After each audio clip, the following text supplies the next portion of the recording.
ஆசிரியர் தேர்வு வாரியத்திலேருந்து டெட் எக்ஸாம்க்கு வந்து நோட்டிஃபிகேஷன் கொடுத்துருக்காங்க. இது 3 வருஷத்துக்கு அப்புறம் இப்போ தான் நோட்டிஃபிகேஷனை வெளியிடுறாங்க. இந்த டெட் எக்ஸாம்க்கு யாரெல்லாம் அப்ளை பண்ணலாம், இதை ஆன்லைனில் எப்படி அப்ளை பண்ணணும், இதுக்கு தகுதிகள்லாம் என்னென்ன அப்படிங்கிறத இந்த ஒரு வீடியோவில் ஃபுல்லாக பார்க்கலாம். அதுக்கு முன்னாடி நம்மளோட சேனலை சப்ஸ்கிரைப் பண்ணிவிட்டு பக்கத்தில் இருக்க பெல் ஐக்கானையும் கிளிக் பண்ணிக்கோங்க. நம்ம பேஜோட டிஸ்கிரிப்ஷன் பாக்ஸில் அந்த வெப்சைட்டோட லிங்க் கொடுத்துருக்கோம். அந்த வெப்சைட்டை கிளிக் பண்ணிங்கன்னா ஸ்ட்ரெயிட்டாக அந்த வெப்சைட்குள்ளே போயிடும். அந்த வெப்சைட்டோட இன்னர் பேஜ் வந்து இதை மாதிரி தான் இருக்கும். இதில் அப்ளை நவ் அப்படின்னு ஒரு ஆப்ஷன் இருக்குல்ல, அதை வந்து கிளிக் பண்ணிக்கோங்க. கிளிக் பண்ணிங்கன்னா இந்த மாதிரி ஓப்பன் ஆகும். பேப்பர் 1 பேப்பர் 2 2 எக்ஸாம் இருக்குது. நீங்கள் பிஎட் முடிச்சிருக்கீங்க அப்படின்னா பேப்பர் 1 பேப்பர் 2 ரெண்டுக்குமே எலிஜிபிள் காட்டும். 2 எக்ஸாமும் நீங்கள் எழுதிக்கலாம். அப்படி இல்லை டிடிஎட் மட்டும் முடிச்சிருக்கீங்க அப்படின்னா நீங்கள் வந்து பேப்பர் 1க்கு மட்டும்தான் எலிஜிபிளாக இருப்பீங்க. அந்த ஒரு எக்ஸாம் மட்டும்தான் எழுத முடியும். ரெண்டுக்குமே எலிஜிபிளாக இருந்தீங்க அப்படின்னா 2 எக்ஸாமுக்கும் நீங்கள் அப்ளை பண்ணிக்கலாம். அப்படி இல்லைன்னா நீங்கள் என்ன பேப்பர் எழுத போகிறீங்களோ அதுக்கு நேராக இருக்கிற அப்ளை நவ் அப்படிங்கிறத கொடுக்கணும். இதில் நோட்டிஃபிகேஷன் டேட்டு, அதுக்கப்புறம் ஸ்டார்டிங் டேட்டு, எண்டிங் டேட்டு, நம்ம வந்து அமௌண்ட் எப்போ பே பண்ணணும், அதோட லாஸ்ட் டேட்டு, எப்போ எக்ஸாம் நடக்க போகுதுங்கிற டேட்டும் இருக்கும். அது பக்கத்தில் இருக்க அப்ளை நவ் அப்படிங்கிற ஆப்ஷனை கிளிக் பண்ணிக்கோங்க. கிளிக் பண்ணிங்கன்னா இந்த மாதிரி ஓப்பன் ஆகும். ஃபர்ஸ்ட் வந்து நம்ம ரெஜிஸ்டர் பண்ணி வைக்கணும். உங்களோட மெயில் ஐடியை இந்த பாக்ஸில் என்ட்ரி பண்ணிக்கோங்க. என்ட்ரி பண்ணிவிட்டு வெரிஃபை மெயில் அப்படின்னு கொடுத்தீங்கன்னா உங்களோட மெயிலுக்கு ஒரு ஓடிபி போகும். அந்த ஓடிபியை இந்த பாக்ஸில் என்ட்ரி பண்ணிவிட்டு வெரிஃபை பண்ணிக்கோங்க. நெக்ஸ்ட் வந்து உங்களோட மொபைல் நம்பர் கேட்டிருக்காங்க. உங்களோட மொபைல் நம்பரை இதில் என்ட்ரி பண்ணிவிட்டு வெரிஃபை மொபைல் அப்படின்னீங்கன்னா உங்களோட மொபைல் நம்பருக்கு ஒரு ஓடிபி போகும். அதை என்ட்ரி பண்ணிவிட்டு வெரிஃபை பண்ணிக்கோங்க. நெக்ஸ்ட்டு சப்மிட்னு கொடுத்தீங்கன்னா உங்களோட யூசர் நேம் பாஸ்வேர்டு வந்து உங்கள் மெயிலுக்கு சென்ட் ஆயிடுச்சு அப்படின்னு ஒரு நோட்டிஃபிகேஷன் வரும். அதை ரீட் பண்ணி பார்த்துட்டு ஓகே அப்படின்னு கொடுத்துக்கோங்க. நெக்ஸ்ட்டு அப்ளை அப்படின்னு ஒரு ஆப்ஷன் இருக்குல்ல, அதை கிளிக் பண்ணிக்கோங்க. கிளிக் பண்ணிங்கன்னா இந்த மாதிரி பேஜ் ஓப்பன் ஆகும். இதில் ரீட் நோட்டிஃபிகேஷன் அப்படின்னு ஒரு ஆப்ஷன் இருக்குல்ல, அதை வந்து கிளிக் பண்ணிக்கோங்க. அதோட ஃபுல் டீட்டெயிலும் இதில் வந்து கொடுத்துருப்பாங்க. இதில் என்ன கொடுத்துருக்காங்க அப்படின்னு பார்த்தோம்னா டீச்சர் எலிஜிபிலிட்டி டெஸ்ட் வந்து பேப்பர் 1 பேப்பர் 2ன்னு 2 எக்ஸாம் இருக்குது. அதை 5 மணிக்குள்ளே ஆன்லைனில் அப்ளை பண்ணணும் அப்படின்னு சொல்லியிருக்காங்க. நெக்ஸ்ட் வந்து 8/9/2025 லாஸ்ட் டேட் அப்படின்னு சொல்லியிருக்காங்க. அப்புறம் டேட் ஆஃப் நோட்டிஃபிகேஷன் கொடுத்துருக்காங்க 11/8/2025. நெக்ஸ்ட் வந்து ஆன்லைன் அப்ளிகேஷன் டேட் கொடுத்துருக்காங்க. நெக்ஸ்ட் எண்டிங் டேட் கொடுத்துருக்காங்க. அதையும் செக் பண்ணி பார்த்துக்கோங்க. நம்ம வந்து அதில் ஏதாவது எடிட் பண்ணணும் அப்படின்னா அதுக்குன்னு தனியாக ஒரு டேட் கொடுத்துருக்காங்க. அந்த டேட்டில் வந்து நம்ம எடிட் பண்ணிக்கலாம் அப்படின்னு சொல்லிட்டு போட்டிருக்காங்க. அதுக்கப்புறம் பேப்பர் 1 வந்து என்ன டேட்டில் நடக்குது, பேப்பர் 2 வந்து என்ன டேட்ல நடக்குதுங்கிற டீட்டெயிலும் கொடுத்துருக்காங்க. நெக்ஸ்ட் வந்து எத்தனை கொஸ்டின் கொடுத்துருப்பாங்க, அதுக்கு எத்தனை மார்க் அப்படிங்கிற டீட்டெயில் எல்லாமே கொடுத்துருக்காங்க. அதையும் ஒன்று செக் பண்ணி பார்த்துக்கோங்க. நெக்ஸ்ட் கேட்டகரின்னு சொல்லிட்டு பேப்பர் 1 பேப்பர் 2க்கு எவ்வளோ மார்க்குக்கு எக்ஸாம் நடக்கும் அப்படிங்கிற டீட்டெயிலும் கொடுத்துருக்காங்க. அப்புறம் கீழே ஸ்க்ரோல் பண்ணிட்டு வந்தீங்க அப்படின்னா லைவ் அப்ளிகேஷன் ஈவெண்ட் அப்படின்னு ஒன்று கொடுத்துருக்காங்க. அது கீழே கொஞ்சம் ஸ்க்ரோல் பண்ணிட்டு வாங்க.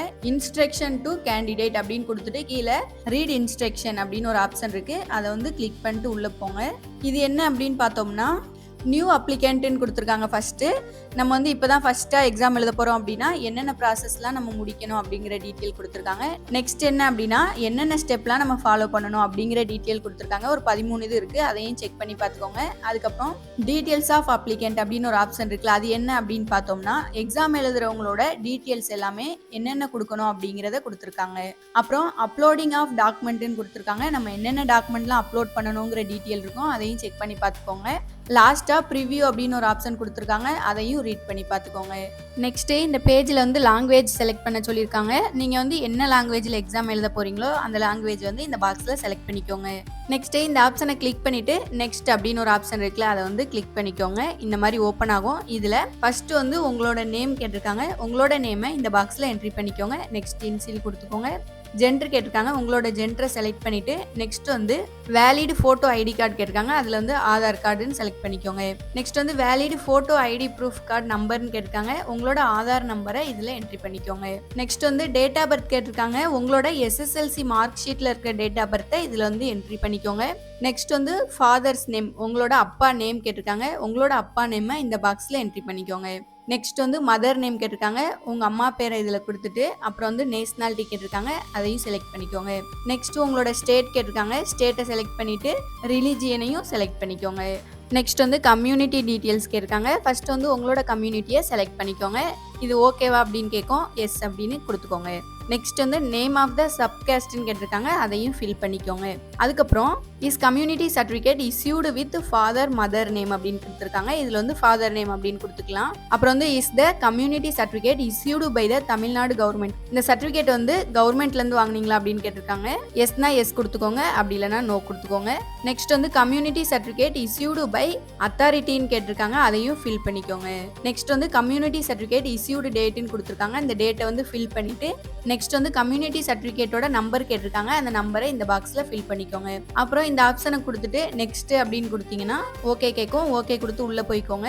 இந்த பேஜ் வந்து குவாலிஃபிகேஷனை பற்றி கேட்டிருக்காங்க. நீங்கள் வந்து 10th 12th முடிச்சிருப்பீங்க, அதை ரெண்டையும் டிக் பண்ணிட்டு நெக்ஸ்ட் என்ன படிச்சீங்க அப்படிங்கிறதையும் டிக் பண்ணிக்கோங்க. ஃபர்ஸ்ட் வந்து உங்களோட SSLC டீட்டெயில்ஸ் கேட்டிருக்காங்க. ஃபர்ஸ்ட் மார்க் ஷீட்டோட நம்பர் கேட்டிருக்காங்க. உங்கள் மார்க் ஷீட்டில் இருக்க நம்பரை இந்த பாக்ஸில் என்ட்ரி பண்ணிக்கோங்க. ரெண்டாவது என்ன அப்படின்னு பார்த்தோம்னா நீங்கள் எதை மாதிரி படிச்சீங்க, ரெகுலராக படிச்சீங்களா இல்லை ப்ரைவேட்டான்னு கொடுத்துருக்காங்க. நீங்கள் வந்து ரெகுலராக படிச்சீங்கன்னா ரெகுலர் அப்படின்னு செலக்ட் பண்ணிக்கோங்க. அதுக்கப்புறம் நேம் ஆஃப் த ஸ்கூல் கேட்டிருக்காங்க. நீங்கள் எந்த ஸ்கூலில் படிச்சீங்களோ அந்த ஸ்கூல் நேமை கொடுத்துட்டு name of the board, Tamil Nadu state போர்டில் படிச்சீங்களா இல்லை CBSE அப்படின்றத கிளிக் பண்ணிக்கோங்க. நெக்ஸ்ட் இஸ் தமிழ் பார்ட் அப்படின்னு கொடுத்துருக்காங்களே, நீங்கள் வந்து தமிழில் வந்து ஒரு சப்ஜெக்ட் ஏதாவது படிச்சிருக்கீங்க அப்படின்னா இந்த இதில் வந்து தமிழ் அப்படின்னு கொடுத்துக்கோங்க. அதுக்கப்புறம் month and year of passing, நீங்கள் வந்து எந்த மாதம் எந்த வருஷத்தில் வந்து படித்து முடிச்சிங்க அப்படின்னு கேட்டிருக்காங்க, அதையும் ஃபில் பண்ணிக்கோங்க. நெக்ஸ்ட் வந்து உங்கள் மார்க் பெர்சன்டேஜ் கேட்டிருக்காங்க, அதையும் ஃபில் பண்ணிவிட்டு நீங்கள் வந்து என்ன மீடியம் படிச்சீங்க அப்படிங்கிறத இந்த பாக்ஸில் ஃபில் பண்ணிக்கோங்க. நெக்ஸ்ட் வந்து ஹையர் செகண்டரி ஸ்கூலோட இன்ஃபர்மேஷன் கேட்டிருக்காங்க. உங்களோட மார்க் ஷீட் சர்டிஃபிகேட் நம்பரை இதில் என்ட்ரி பண்ணிக்கோங்க. நெக்ஸ்ட் வந்து நீங்கள் எப்படி படிச்சீங்கன்னு கேட்டிருக்காங்க, அதில் ரெகுலர் அப்படின்னு செலக்ட் பண்ணிக்கோங்க. நேம் ஆஃப் த ஸ்கூல், நீங்கள் படித்த ஸ்கூலை இதில் என்ட்ரி பண்ணிக்கோங்க. அதுக்கப்புறம் நேம் ஆஃப் த போர்டு கேட்டிருக்காங்க, அந்த போர்டை செலக்ட் பண்ணிவிட்டு நீங்கள் வந்து தமிழ் லாங்குவேஜ் படிச்சிங்களான்னு கேட்டிருக்காங்க, அதையும் ஃபில் பண்ணிக்கோங்க. நெக்ஸ்ட் வந்து நீங்கள் என்ன வருஷம் எந்த மாதத்துல வந்து படித்து முடிச்சிங்கன்னு கொடுத்துட்டு உங்களோட மார்க் பெர்சன்டேஜ், அதுக்கப்புறம் நீங்கள் என்ன மீடியம் படிச்சீங்க அப்படிங்கிறதையும் ஃபில் பண்ணிக்கோங்க. நெக்ஸ்ட் வந்து நீங்கள் டிப்ளமோ படிச்சிருந்தீங்க அப்படின்னா இந்த பேஜை வந்து ஃபில் பண்ணணும். அதே மாதிரி தான் இன்ஃபர்மேஷன்லாம் கேட்டிருப்பாங்க, அது எல்லாமே ஃபில் பண்ணிக்கோங்க. நீங்கள் வந்து நம்ம ஃபஸ்ட்டு செலக்ட் பண்ணோம்ல, அதில் நீங்கள் என்ன படிச்சிருக்கீங்கன்னு கொடுத்துருக்கீங்களோ அதோட டீட்டெயில்ஸ் மட்டும்தான் இதில் வரும், அது எல்லாமே ஃபில் பண்ணுற மாதிரி வரும். நெக்ஸ்ட் வந்து இந்த ஆப்ஷனை கொடுத்துட்டு நெக்ஸ்ட் கொடுத்துக்கோங்க, ஒரு பேஜ் ஓப்பன் ஆகும். இதில் வந்து சில இன்ஃபர்மேஷன் கொடுத்துருக்காங்க, அதை வந்து ஃபில் பண்ணிக்கிடுவோம். ஃபர்ஸ்ட் வந்து உங்களுக்கு என்ன டிஸ்ட்ரிக்டில் எக்ஸாம் ஹால் வேணும் அப்படிங்கிறத கொடுத்துருக்காங்க.